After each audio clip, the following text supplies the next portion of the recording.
Hello दोस्तों, मैं अनिल कुमार आप सभी का स्वागत करता हूं। आइए प्रश्न संख्या 2 देखने वाले हैं हम सभी। निर्देशांक ज्यामिति के प्रश्नावली 7.2 के प्रश्न संख्या 2 में मैं एक तरीका बताने वाला हूं। जो मेरा पिछला वीडियो आया है वही तरीका होगा, लेकिन इसमें थोड़ा सा मॉडिफाई करके मैं लाया हूं। आप वो तरीका भी सॉल्व करते हैं तो कोई गलती नहीं है, लेकिन ये करेंगे तो और बेटर हो जाएगा। लिखते हैं 2 नंबर हल दिया है में क्या क्या लिखेंगे। दिया है कि बिंदुओं 4 - 1 और 2 - 3 कहता है कि मिलाने वाली रेखाखंड m अनुपात n बराबर दिया हुआ है। ये नहीं दिया हुआ है, दिया हुआ है कि वाले रेखाखंड को सम त्रिभाज करने वाले बिंदुओं के निर्देशांक ज्ञात करें। तो सम त्रिभाज करने वाले बिंदुओं के निर्देशांक है ना, सम त्रिभाज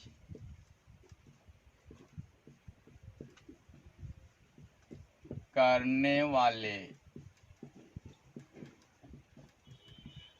बिंदुओं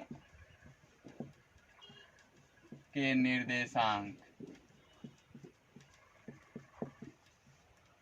बराबर हुआ है ना। तो नीचे लिखते हैं, अब माना कि P 4 - 1 है ना, और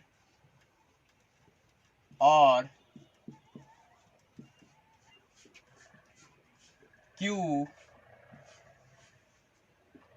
-2, -3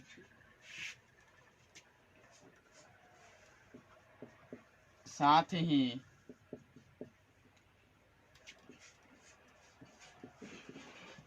सम त्रिभाज करने वाले बिंदु का निर्देशांक। देखिए, एक रेखा ले लीजिए आप, और रेखा को समत्रिभाज करने हैं तो कोई भी चीज हो उसको 3 बराबर भागों में बांटना होगा। तो उसमें कितने काटान बिंदु होंगे, कितनी बार उसको काटने पड़ेंगे? 2 बार। तो 1 बार 2 बार मैंने बराबर बराबर डिस्टेंस लेके काट दिया। तो बताइए कि ये डिस्टेंस 1 है, ये डिस्टेंस 1 है, ये डिस्टेंस 1 है, टोटल डिस्टेंस 3 है। ठीक है, तो 1 1 है, तो इस बिंदु का निर्देशांक अगर यहां से इसको अगर P यहाँ P और Q मान लिया हूं मैं, तो इसको L मान लीजिए और इसको M मान लीजिए। ठीक है, यदि आप यहां से यहां तक की दूरी के सापेक्ष यहां से यहां तक की दूरी की तुलना करेंगे तो ये 1:2 का अनुपात बनेगा। या तो आप यहां से इतनी दूरी से लेकर के इतनी दूरी का आप तुलना करेंगे तो यहां अनुपात 2 का बनेगा, 1:2 का बनेगा। इस तरह से बना सकते हैं। आप चाहे तो जो मेथड अप्लाई करना हो कर सकते हैं, बशर्ते कि आप ख्याल रखेंगे कि कौन से बिंदु निकाल रहे हैं। यदि ये बिंदु फाइंड आउट करनी है तो ये वाली लगाएंगे तो आसान होंगे, या ये वाली लगाएंगे तो आसान होंगे। इस पे डिपेंड करता है कि आप कौन सी डिस्टेंस पहले ले रहे हो। पूरा यहां से यहां तक पहला डिस्टेंस लोगे तो ऊपर वाला लगाओगे, यदि यहां से यहां तक का डिस्टेंस लोगे तो नीचे वाला भाग लगाओगे। आप देख लोगे कि कौन सा लगा रहे हो। मैं एक बार इसे फ्रेश बना देता हूं। यदि यह 3 यूनिट है, यदि यह 3 यूनिट है, इस प्रकार से कटा हुआ है, तो इसे 1:2 के अनुपात में बांटे। ठीक है, एक और मैं बना दूं, यदि यह 3 यूनिट है और इसे 3 बराबर भागों में बांटूं, यदि यहां से यहां तक करूं तो ये 2 यूनिट और ये 1 यूनिट होगा। आप जो मेथड चाहें अप्लाई कर सकते हैं। उसके बाद रही बात कि जब एक इससे एक कोई निकल जाता है तो उसके बाद मिड पॉइंट लगा के भी आप निकाल सकते हो, या तो ये दोनों अप्लाई करके दोनों निकाल सकते हो, कोई दिक्कत नहीं होगी। आप ये अप्लाई करोगे तो ये वाली पॉइंट निकल जाएंगे, और ये वाली पॉइंट निकलते ही आप इसे 2 यूनिट वाले पार्ट में ले लोगे तो ये मिड पॉइंट हो जाएगा, और मिड पॉइंट का थ्योरम लगा के आप निकाल सकते हो। आप जो चाहो अप्लाई कर सकते हो, विभाजन फॉर्मूला ऊपर में जो भी चाहो कर सकते हो। तो मैं मान लेता हूं कि P निर्देशांक है, P नहीं L निर्देशांक x1 y1 और M निर्देशांक x2 y2 आपने देखा। अब साथ ही देखेंगे कि यहाँ x1 y1 मानने से बेहतर होगा, चूंकि इसको तो मानेंगे आप x1 y1, तो इसको x1 y1 मानने से अच्छा होगा कि एक और दूसरा कुछ मान लिया जाए। इसको मान लिया जाए a और b, और इसको मान लिया जाए c और d। क्यों c और d माना? क्योंकि x1 और y1 तो मानना पड़ेगा। तो अब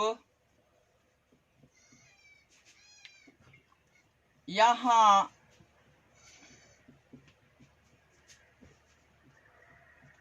x1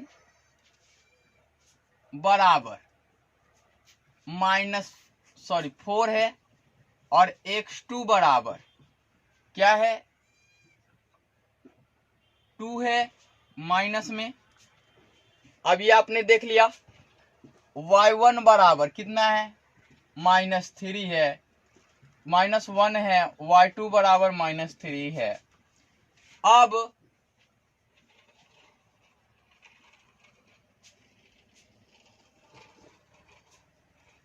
और ये देखिए कि जब समत्रिभाज करेंगे तो माना कि ये L और M है ना, तो P से L तक की दूरी यहां से यहां तक बना लो आप,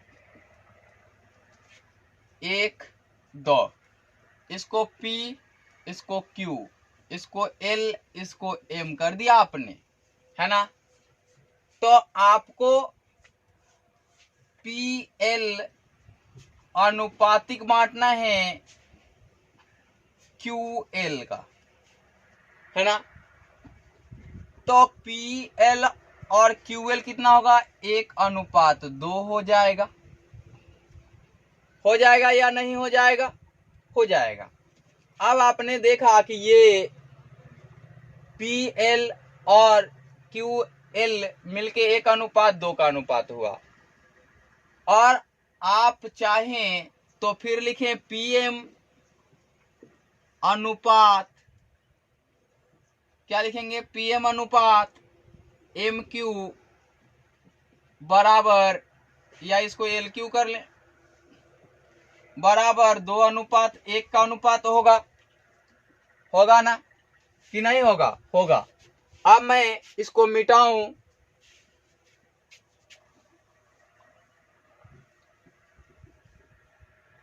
तो आप पाएंगे कि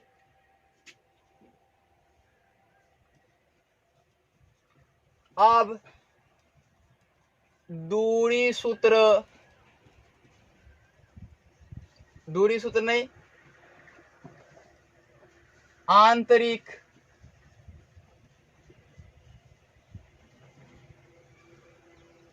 विभाजन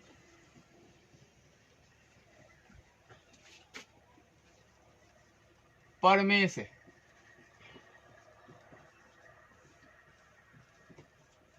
सूत्र क्या होता है, परमेय से न सूत्र आता है, तो परमेय न लगाएंगे।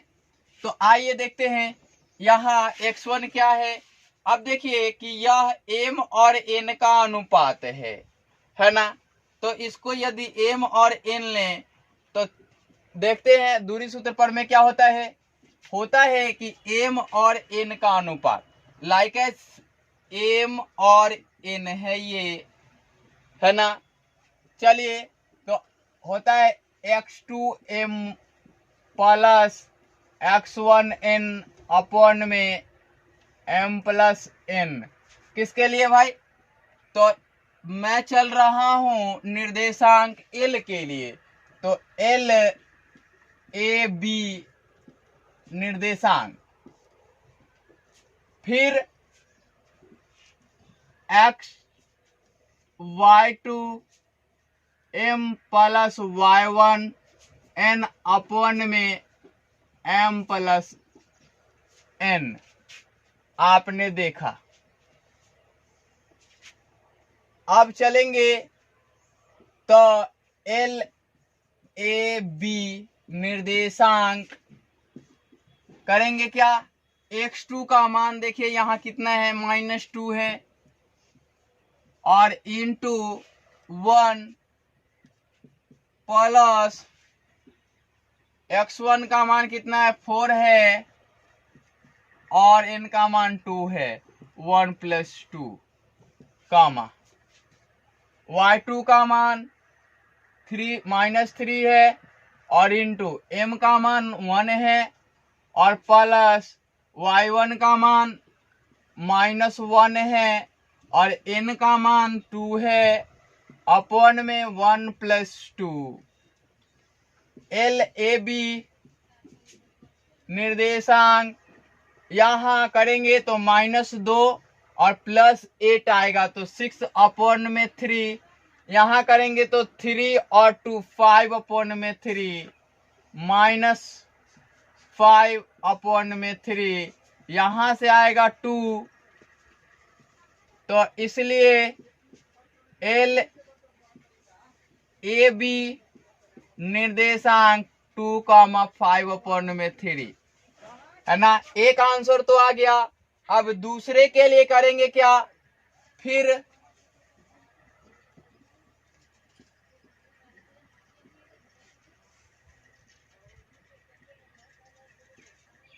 आंतरिक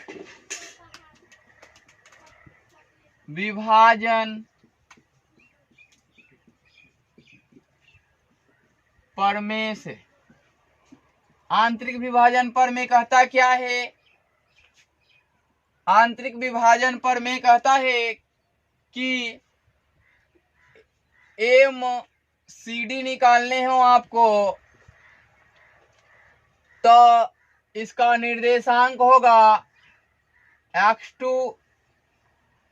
इसमें अगर किया जाए तो इसमें S अनुपात T का हो जाए या M अनुपात N का हो जाए, तो M प्लस x1n अपॉन में m प्लस n, कामा y2 m plus y1n upon में m प्लस n। आपने देखा कि m c कामा d निर्देशांक निकालने हैं इनके, तो x2 का मान कितना है, -2 है, और m का मान कितना है, 2 है, प्लस कितना है, 4 है, और इसका मान कितना है, ये भी 4 ही है, 1 है, अपॉन में 2 + 1 हो जाएगा। यहाँ देखेंगे तो y2 का मान कितना है, तो y2 का मान -3 है, और m का मान 2 है, प्लस y1 का मान कितना है, -1 है, और n का मान कितना है, 1 है। आप देख रहे होंगे 2 + 1 हो जाएंगे ये। MCD निर्देशांक 2 2 जा 4 होता है, 4 मल्टीप्लाइड बाय 1, और मल्टीप्लाइड करेंगे तो 4 subtracted to 4 0, so it's 0। और इसको देखेंगे तो 3 दूना का 6 -3 मल्टीप्लाइड बाय 2 -6 -1 मल्टीप्लाइड बाय 1 अर्थात गुणा करेंगे तो 1 होगा -1 होगा, तो -6 -1 मिलके -7 बनेगा और अपॉन में 3 हो जाएगा। इसलिए MCD इतना हुआ। तो आप लिख सकते हैं अतः समत्रिभाज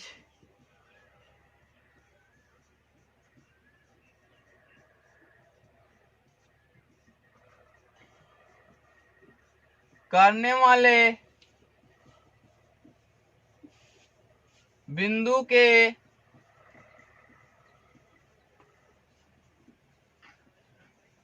निर्देशांक है ना, L A, B का निर्देशांक क्या है? L निर्देशांक यहां निकाले हुए हैं 2 5/3 और M निर्देशांक CD 0, -7/3। यह हुआ आपका आंसर। आपको समझ में आई होगी उम्मीद करता हूं, नहीं आई होगी तो फिर से समझने का प्रयास करेंगे, वीडियो रिवाइंड करके देखेंगे। मैं बता दूं कि यहाँ आपको दिक्कत क्यों हो रही थी। दिक्कत इसलिए हो रही थी कि आप जानते हैं कि ऊपर 0 आ जाए और नीचे कोई नंबर हो तो उसका वैल्यू कितना होता है? 0 होता है। ऐसा गणित में माना गया है, ऐसा गणित में क्या किया गया है? माना गया है। नहीं तो अगर 0 अपॉन में 1 हो तो भी 0 और 0 अपॉन में 2 हो तो भी 0, 0 अपॉन में 3 हो तो भी 0, यानी कि like as 1 = 2 = 3 and so on. ऐसा मान के किया गया है, ऐसा कुछ नहीं है। आप सभी करें, बहुत कुछ सीखने को मिलेंगे, पढ़ते पढ़ते बहुत कुछ सीख जाएंगे आप। तो इसलिए बाद में देखा जाएगा और आपने ये देखा तो ये 0 माना गया, इसलिए मैंने 0 लिखा। आज के इतना ही, फिर अगले वीडियो में। सॉरी बच्चों, यहाँ देखिए, यहाँ -5/3 है तो यहाँ भी माइनस लगाना मैं भूल गया था, तो यहाँ भी माइनस लगेगा, यहाँ भी क्या होगा? माइनस लगेगा। अब जाके ये फाइनली आंसर होगा, ये सभी आंसर होंगे। आज के वीडियो में इतना ही रहता हूँ, फिर मिलता हूँ अगले वीडियो में।